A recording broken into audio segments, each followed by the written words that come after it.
안녕하십니까. 국민의힘 대변인 김연주입니다. 두 건에 관한 온마이크 하도록 하겠습니다. 민주당은 하루속히 금투세에 대한 명확한 입장을 내놓기 바랍니다. 금투세 시행까지 겨우 80여일 남은 현재까지도 아직 민주당은 금투세에 대한 결론을 내리지 못하고 있습니다.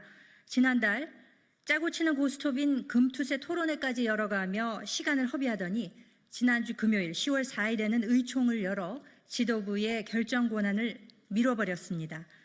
시간이 계속 흐르고 있지만 민주당 지도부의 침묵은 그대로입니다. 더구나 어제 민주당 대변인은 금투세 결론이 언제 나올지 모르겠다, 마감 시한이 결정된 바 없다고 했습니다. 또다시 시간 끌기 작전에 들어간 것으로 보이는데 도대체 언제까지 계산기만 두드리며 정치적 득실을 따지고 있을 것입니까?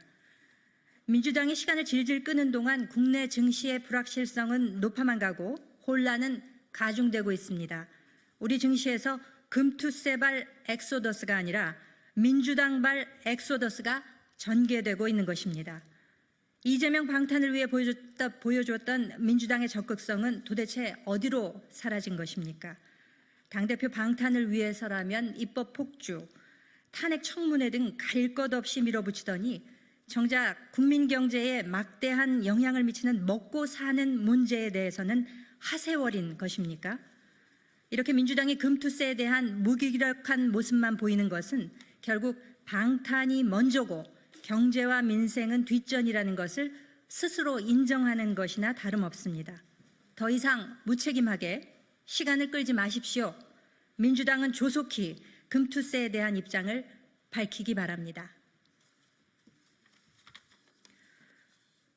북한과의 합의는 말이 좋아 합의였지 실상은 일방적 굴종 아니었습니까?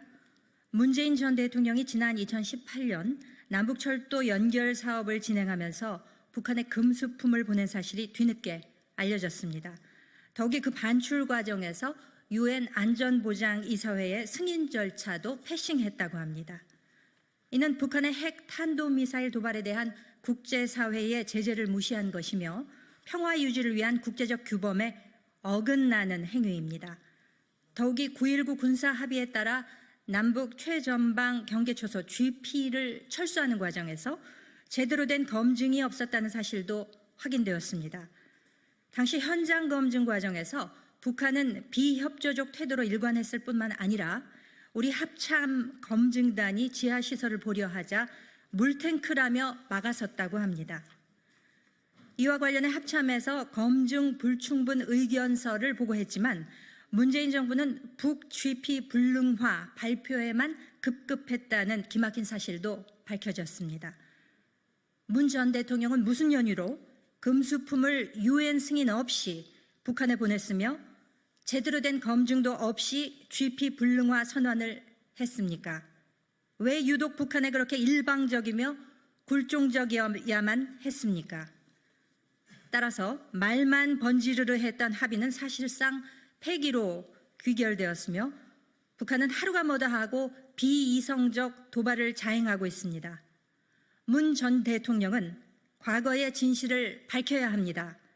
아울러 북에 건넸던 USB의 실체도 상세히 설명해 국민의 궁금증을 풀어야 할 것입니다. 이상입니다.